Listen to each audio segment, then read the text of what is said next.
अब एनडीए में सीट बंटवारे को लेकर पेच फंसा हुआ है और वहीं महागठबंधन में भी सीट बंटवारे पर जो संशय है, जो संकट है, वो बरकरार है।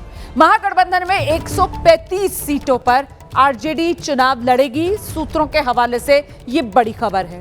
तेजस्वी ने 100 सीटों पर उम्मीदवार फाइनल कर लिए हैं। सूत्र ये भी बता रहे हैं आरजेडी ने 100 उम्मीदवारों को नामांकन की तैयारी करने को कह दिया है। ये सूत्रों के हवाले से बड़ी खबर है। और वहीं राहुल गांधी से चर्चा के बाद कांग्रेस को 60 सीटें देने को तैयार है आरजेडी।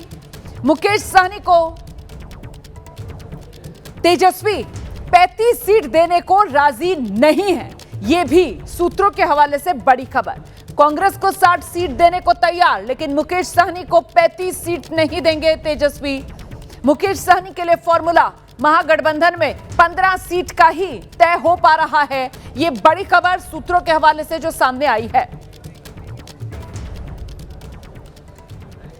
तो अब यह खबर सामने आ रही है सूत्रों के हवाले से आरजेडी ने फाइनल कर लिए उम्मीदवारों की लिस्ट। 100 सीटों पर संभावित उम्मीदवारों के नाम पार्टी फाइनल कर चुकी है और ऐसे में वो कौन कौन सी सीट है, वहां से कौन कौन उम्मीदवार हैं, वो एक लिस्ट भी सामने आ रही है, जिसमें मनेर से भाई वीरेंद्र हैं, उन्हें आरजेडी का टिकट दिया जाएगा। मधुबनी से समीर महासेठ को एक बार फिर आरजेडी चुनाव मैदान में उतारेगी। मसौड़ी से रेखा पासवान फिर से चुनाव लड़ेगी। करीब 100 प्रत्याशियों का अब तक नाम सामने आ रहा है, जिन्हें नामांकन के लिए तैयार रहने को पार्टी आलाकमान की तरफ से कह दिया गया है। तो ये राजद के संभावित प्रत्याशी सीट वाइज आप देख रहे हैं। मनेर भाई वीरेंद्र, परबत्ता संजीव सिंह, साहेबपुर कमाल ललन यादव, हथवा राजेश कुशवाहा, मटिहानी बोगो सिंह, संदेश दीपू राणावत, मधुबनी समीर महासेठ, अस्थावा रवि रंजन, गढ़वा विनय यादव, नवीनगर डब्लू सिंह, जहानाबाद सदयू यादव, लालगंज शिवानी शुक्ला, मढ़ोरा संगीता, सोनपुर रामानुज प्रसाद। तो ये लंबी लिस्ट है। 100 उम्मीदवारों के नाम इसमें हैं, जिनको लेकर ये बताया जा रहा है कि उन्हें कह दिया गया है तैयारी कीजिए।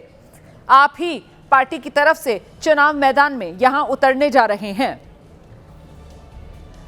तो ये संभावित उम्मीदवारों के नाम आरजेडी के आप देख रहे हैं। अब चाहे महागठबंधन हो या फिर एनडीए हो, दोनों ही खेमों में सब कुछ ठीक होने का बस दावा किया जा रहा है, लेकिन अंदर खाने खींचतान जो हो रही है वो तो खुलकर सामने आ रही है, किसी से छिपी नहीं है। दोनों तरफ सीटों को लेकर माथापच्ची चल रही है, लेकिन दोनों खेमे एक दूसरे पर वार पलटवार जमकर कर रहे हैं। एनडीए के नेता महागठबंधन पर हमला कर रहे हैं, महागठबंधन एनडीए को कटघरे में खड़ा कर रही है, उस पर तंज कस रही है। सुनिए। कहीं कोई असमंजस नहीं है और मिलकर लड़ेंगे, बड़ी जीत हासिल करेंगे। बेबुनियाद बातें, क्यों नाराज होंगे?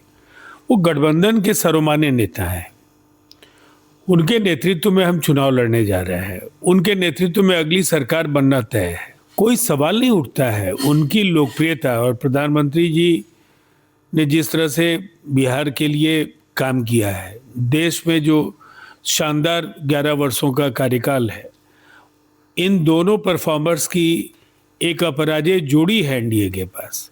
कोई नाराजगी का सवाल नहीं है। एनडीए की नैया डूबेगी अब की बार, ये तय है। सीट बंटवारे के बाद सिर फुटोवल वहाँ हो चुका है।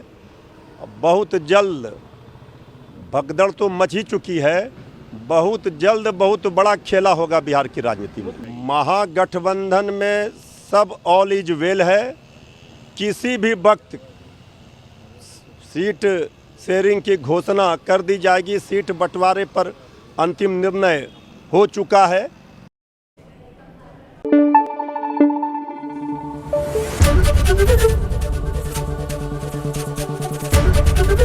एबीपी न्यूज़ आपको रखे आगे।